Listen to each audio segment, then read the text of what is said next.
Redditors who work in retail, what's the saddest thing someone ever returned? Customers regularly come in with large amounts of baby supplies returns. They get the wrong gender items or duplicates. An older woman came in with a cartload, so I asked about the new baby. She slowly and through tears explained that her only child and grandbaby had died during childbirth. That has to be the single most heartbreaking thing I have ever read. Guy here. Don't know why, but that's been my biggest fear my whole life. Just found out my wife is pregnant with our first last night. Get used to the fear. It doesn't stop once the kid is born. Just remember to try and push it to the back of your mind, hope for the best and enjoy the experience. And remember, if you're in a first world country, the odds are in your favor. A man returned a Christmas tree one year. He was pretty bummed out, and when I asked him about it he told me that he was supposed to have visitation this Christmas but his ex refused to let him see his kids. I still think about that guy. I hope he gets his kids this year. I used to be a manager for Disney store. We had a regular old man come in with his wife regularly. Super cute couple, I mean, matching outfits, holding hands, just cute as could be. We used to sell these huge stuffed animals, like, ginormous. The couple came in about once a week and would just walk around, laugh and smile. Buy things here and there. One night he came in on his own and bought one of these gigantic Mickeys we had. It was $300 I think. He was so excited. He told us all about how he was going to take her out to dinner and it would be sitting there on the bed to surprise her when they got home. Anyway, 2 days later he walked back in, carrying the gigantic Mickey Mouse plush to return it. He had bought it to surprise her for her 75th birthday. She passed away in her sleep the day before her birthday. He thanked us and said goodbye, and that he would not be coming back because our store reminded him too much of his wife. We found out he passed away a week later. It was just 7 days from the day his wife passed. We found out all the details 'cause one of our employees went to their same church. Some couples cannot be separated. If you believe in the afterlife it must have a nice turn to it. Someone returned a lot of baby clothes to us one day. Her sister had given birth to stillbirth twins. It was so sad.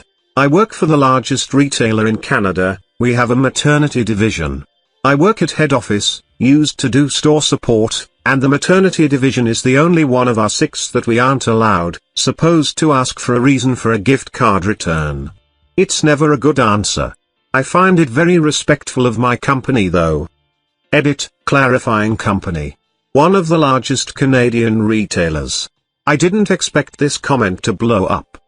Edit 2, Reitmans. You guys are relentless and I love you for it. Reitmans opened in the 1920s.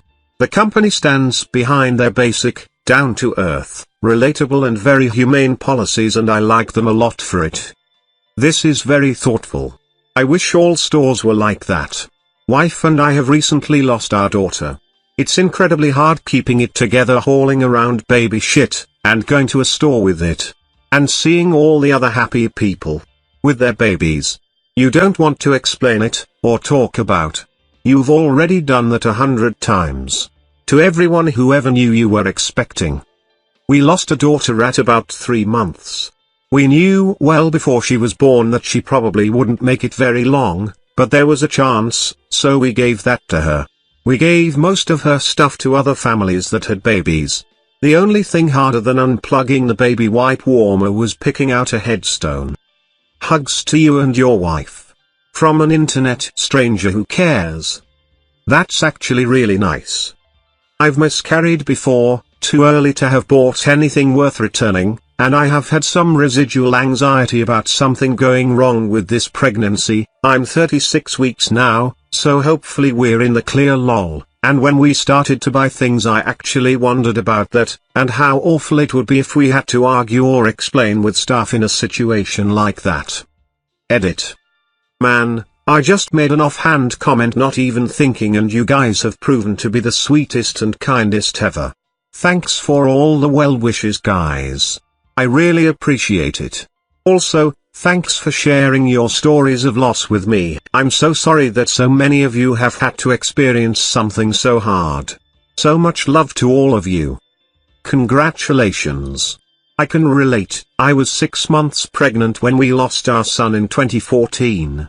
We had the crib, high chair, exercise. My co-workers came over one day while I was resting and took it all away for us. I'm forever grateful. There's just no way I could have done it myself. I'm sure my husband would have done it for us, but I needed him with me 24/7 just to keep me sane. It worked out the way it did, and now we have the most beautiful and smiley little girl who turns 7 months next week. It's going to be great for you. Two middle-aged ladies, apparently sisters, were having the time of their life in my department. One bought a ton of assorted housewares, including some relatively inexpensive but very distinctive colored glass vases. We chatted throughout. They were fun. I kept thinking how much of a real joy it had been to deal with them. The next week, she came back to return the vases. When I asked the reason for the return, expecting the color/size didn't work like I expected, she embarrassedly explained that impulsive purchases were a problem in her manic states. I go to Depression and Bipolar Support Alliance meetings. One day one of the bipolars said that he'd bought a brand new car while manic. The depressives were a bit shocked until the other bipolars chipped in. Oh, so did I. I bought a horse. I bought a house. Edit, since this is getting some visibility, people who are interested might try looking for, or starting up, local meetings for either DBSA or NAMI, National Alliance on Mental Illness. And I've just created r/PS Alliance. Edit 2, online meeting at r/PS Alliance at 8 p.m. EDT, this evening. Everyone is welcome, and coping ideas for SAD or the holidays are encouraged. Tangential, but you should suggest a rename. Bipolar and Depression Alliance support sessions would be badass. My ex-boyfriend's mother would do this. Have manic episodes and just buy a ton of useless shit. Her husband would have to return everything a few days later because she was too embarrassed to do it herself. Not a return, but I worked in a jewelry store and the saddest sale we ever had was a lay-by. Guy had this ring on lay-by for 12 months but died in a car accident. His parents came in and picked up the ring so his girlfriend could keep it. Don't think she had any idea he was going to propose. I had a friend who died in a car accident, and his GF was wearing an engagement ring at the funeral. That was when I found out that he'd proposed, and I said congratulations to her without thinking, then cringed. She was good about it. She made some joke like yeah, took him long enough to break the tension from my incredibly stupid remark. I also remember that the funeral home was oppressively, stiflingly floral, and most of his friends ended up in the parking lot passing around joints and sharing stories about the guy. Funerals are a weird thing. When I was in Iraq, my bunkmate was dating a fellow in another unit who was also deployed. We were all truck drivers, so we would all watch for his truck and try to let them meet up for a minute or two at fuel stops etc. One night I was manning the radio at our base when a call came through. He'd been killed, and they were sending a chaplain over to tell her. Longest 2 hours of my life, sitting there, knowing he was dead while she slept. We put her on emergency leave so she could go home for his funeral. He'd been sending his paychecks home to his mom so she could pay for the ring he designed for my friend. He had planned to propose once they were both back home. His parents paid off the ring from his life insurance, and gave it to her after his funeral. I worked at Toys R Us in the late 90s, before there was really a separate baby store and we sold all the cribs and clothing, etc. Someone returned carts full of baby items from a registry. An older man came in on behalf of the mother because the baby was stillborn. We accepted all items at full price with no recipes and gave back cash. Family certainly didn't need hundreds of dollars in store credit. We're expecting our first baby and plan to use cloth diapers. There's a Canadian company we are buying from that has a God forbid guarantee. If you buy from them and, God forbid, something happens to your baby and you don't need the diapers, you can return everything for a full refund. They created it after the owner saw a woman post her lot online to sell because her son had died. Edit, since some folks seem to think this wording is odd, cloth diapers are different from other baby stuff in that they need to be stripped/washed ahead of time to be prepared for baby. So it's not like returning bottles and toys that are still brand new and untouched. Companies will take back cloth diapers that are unwashed and in the original packaging, and within their 30/90/whatever day time frame, but most will not take back those that have been bought and prepared months ahead of time, hence why this woman was selling hers online when she didn't need them. I work at a liquor store in a college town, and one night some younger guy was returning a keg barrel, only it was still half full. I jokingly asked the guy if it was a shitty party or something along those lines, and he responded with, "Yeah, it was a party for one of our friends who died the day of the party." Can you resell that half-full keg, or do you have to dump it? Party tap adds oxygen. Nobody has CO2 or nitrogen, some do. As an item I give it 12 hours max for employees to take it for free for salvage but no chance to rebottle it or sell as kegged good product. Sucks but way she goes. A guy came into a jewelry store and wanted help to find his wife something nice. Throughout the process he told me that they were having problems and he thought they were going to split up. He was lovely, but slightly weird for whatever reason. Anyhow, he bought her a diamond ring and left. Exactly 2 days later he returned, sad, and asked if he could have a refund as she had split up with him. Turned out their problems were about how much money he was spending, and so she wasn't exactly thrilled he had gone and bought her diamonds. Turned out their problems were about how much money he was spending, and so she wasn't exactly thrilled he had gone and bought her diamonds. I know this is sad and all, but I just find the irony of this hilarious. Could be a gambler, no gamblers well. I work at hardware store. About a week ago we had someone return a jack which had failed and snapped shut on his arm. His forearm was completely shattered and I think he lost his job. I work at a thrift store and it's not exactly returning, but we get a lot of sad donations. Like we got a father's suicide recording made for his 2 sons' frown. It's like 2 hours long. I listened to the whole thing. Also there's a guy who comes in every week and donates 1 box of stuff. I asked him if he was moving one time and he said, "No, these were my wife's, she's passed now." I'm never asking someone why they're donating ever again. My girlfriend once bought a pewter tea set from a thrift store. Inside one of the cups was a small bit of card stationery with a note on it. I don't remember the exact wording, but it was something to the effect of, "David, your grandmother would have wanted you to have this." I have an old fairy tale book I bought at Goodwill that had something similar. Someone wrote inside it, ... I read this book to my boys every night, I hope you will read it to yours. Who'd get rid of the recording? Even if the sons wouldn't want to hear it. Did you keep it/buy it? We couldn't really sell it, so I kept it. I keep all the stuff we get like that. I got a suicide letter once that began with something like, "John, if you're reading this and I'm alive, you'd better not continue." I also keep all the diaries that get donated. One diary is a gay man's from the 70s and it was all about his sex life, drugs, and being there when Harvey Milk died. Interesting stuff. Some of that stuff you should consider giving to whatever your National Archives/National Library equivalent is. They might well be interested in slice of life sort of things for historical reasons. Yeah, I was thinking of doing that, specifically with this guy's diary.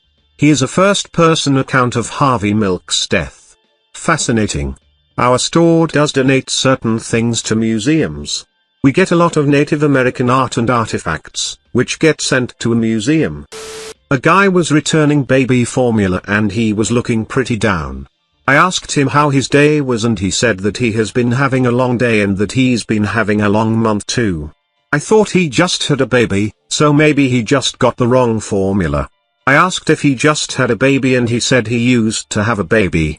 I told him I was sorry and he said it was okay. There were a few minutes of silence and he said, he was a fun, little guy. That's some shit right there. That is effing heartbreaking. I was working at a large pet store, in the tropical fish department. One busy weekend a very well-dressed, rather snobby woman came in and bought 6 baby angel fish, each about the size of a dime, plus the fins. The store I worked in was inside a huge high-end shopping mall, so we had a holding service where we would bag up fish, cash the customer out, and float the fish, in their bags, in a warm tank until the customer was finished all their shopping and ready to leave for home. As a matter of course, I offered to hold this lady's baby angel fish. She said she was all good, and left. We thought nothing of it, since many of our customers came in from outside the mall just to stop at the pet store, and didn't bother visiting the rest of the mall. 4 or 5 hours later, she stormed back into the store demanding a manager, and a refund. She was shaking the bag in our faces for emphasis, yelling that her gorgeous angels were all dead. On close inspection, we discovered that the silly bitch had put the poor fish in her car, presumably so she didn't need to carry them while she shopped for other things or returned to the store to pick them up. Unfortunately, because it was January and the temperature outside was about -15 degrees Celsius, the tiny babies had frozen to death. She simply couldn't wrap her head around the idea that tropical fish cannot withstand freezing temperatures. Even when we took a tiny fish out of the bag and showed her that not only had ice formed on top of the 184 degrees Fahrenheit water, but the dime-sized fish was actually frozen stiff. Some people just shouldn't have pets. That's so upsetting. I work in a pet store and a lot of the time people will try to intentionally buy fish either knowing their tank is inappropriate for types of fish, or knowing that they won't want to maintain it properly, or trying to intentionally buy incompatible fish so they can entertain themselves by watching they rip each other to shreds. I hate how often I have to punch the point that fish, or even hamsters, gerbils, birds, and reptiles, are living creatures and I can't let them take home a living creature knowing that they are going to have miserable, painful lives. Some people just think of pets as interactive toys that they can play with when they are interested and ignore the rest of the time. I knew someone who worked at a pet store. She said employees were allowed to refuse a sale to someone if they thought the pet wouldn't be taken care of. Yeah, I refuse sales frequently. People get really riled up and violently angry about it. It doesn't really bother me to do so, but I know a lot of my co-workers just don't care or they feel too nervous to tell people no, especially if it is a family with young kids. Yeah, I refuse sales frequently. People get really riled up and violently angry about it. See? The way you're getting this angry about being told no just proves you're not a suitable person to care for an animal. I once did a questionnaire to see what sort of dog breed would work with our house/family/lifestyle. It was on a pet food website, I think. One of the questions, after the usual "how big is your yard and do you have any kids?" was about how you'd react being cut off while driving. I thought that was brilliant. Patience and empathy are needed with pets. Road rage shows a short temper. Compassion fatigue is a hardcore issue in the fish department. I seriously have to bite back some strong language when I hear of yet another person keeping a red-eared slider turtle in a completely inappropriate environment, e.a., fish bowl. Fucking assholes. That's so infuriating. I always just straight up tell people, you're killing him, and then when they try to get around it with cheap solutions, but what if I let him swim in the bathtub sometimes? But what if I play with him a lot? Just repeat, no, the only thing to do is provide the correct habitat. You shouldn't have bought a pet that you weren't prepared to keep properly. Not strictly retail or a return, but at the cinema I used to work for, someone booked an entire gold-class lounge so they could propose to their girlfriend alone. This cost thousands of dollars. He had a special video made up to play after the trailers, the whole 9 yards. A day or two before the big day he called to cancel his booking. His girlfriend had dumped him. Frown.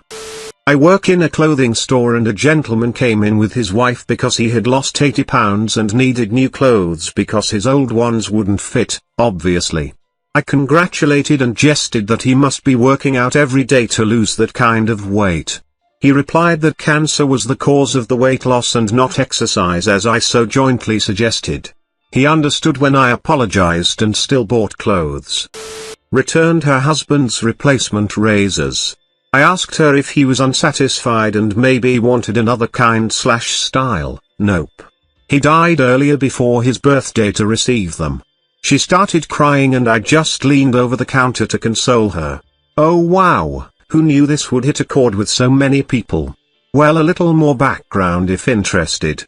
I was a lead at a certain store advertising a Wild Beyond section, so as stated below. I told her I had lost my best friend nearly a decade ago, and to this day the tiniest memory or smell can bring up moments that make me emotional, so not to feel embarrassed over a pack of razors. Then, abusing my position of trust, I couponed the hell out of her purchase and talked with her a while. It's rare in retail, but there are those moments where it's pity that in around you and the mounting lines you have to be a human and just listen about someone's day. So she and I chatted a while and I never saw her again. I just leaned over the counter to console her. Employee of the Year. Jared Allen bought like 15 families Christmas at the Target I worked for. I mean like big ticket stuff for everyone like TV, iPad, etc. It was something like 15k total. The next day, since I was the security manager, I was screamed at by 8 of those families that wanted to do returns for cash, saying I was ruining their children's Christmas. I made it to my lunch break before I comped out. Edit, I went and looked at the pictures and Henderson was also there doing the same thing. I was super into Jared Allen at the time. My apologies for leaving Mr. Henderson out. There's an easy enough solution for that. Tell them that you'd be happy to process their returns and that the credit will be returned to the account that was used for the purchase. That's how the yelling started. Oh. Well damn. Did you try flicking them on the nose and saying no? I would follow up with, instead of cash, you could wrap up and give your children the presents for Christmas, or toys for tots. Take donations. That got most to leave. The best response to a yelling customer I ever witnessed is, okay, stop raising your voice at me. I'm here to help you figure this situation out. I've been speaking to you in a calm and adult manner, but, if you want to keep raising your voice at me, I'm going to tell you to have a good day, and call this whole matter closed, and have you removed from my store. So, can you be helped? I work in a call center and I have to take this approach every day. Without fail I get a handful of people just absolutely tear into me each working day. I'm just in autopilot now. Sometimes I just put the phone down if they get too abusive. Which is why I don't envy retail. Face-to-face I can imagine is much more intense. Actually, having worked quite a while in both, I'd say that you get more abusive customers, both in frequency and level of abuse, in a call center. There's something about not actually having to see the person face to face that makes an asshole brave and belligerent. Of course, in a call center you're never in any actual danger. I guess that's the trade-off. Once I was at a pawn shop looking for a new amp when a guy came in wanting to return an engagement ring he'd bought the day before. He said he'd caught his girl cheating when he went home early to surprise and propose to her. Of course, they wouldn't just exchange it or give him his money back, but they did offer to buy it back from him for way less than he paid.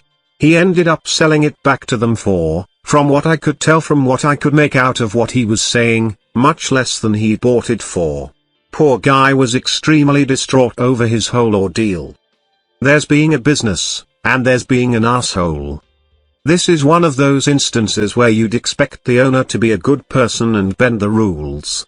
I mean, it's not like the ring had depreciated or anything, he'll just put it back out at the price it was originally, and the difference the guy paid is pure gravy.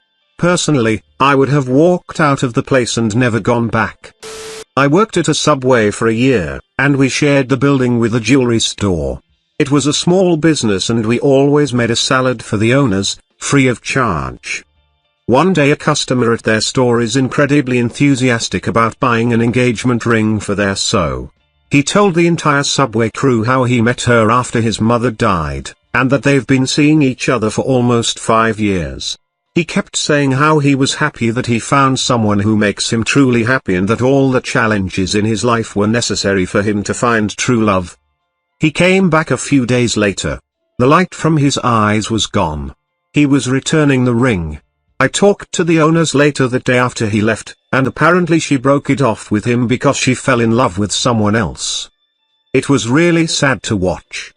It's SCKS when you have feelings for someone that aren't reciprocated. Like when you still love someone but they have moved on, it's heartbreaking. That's life though.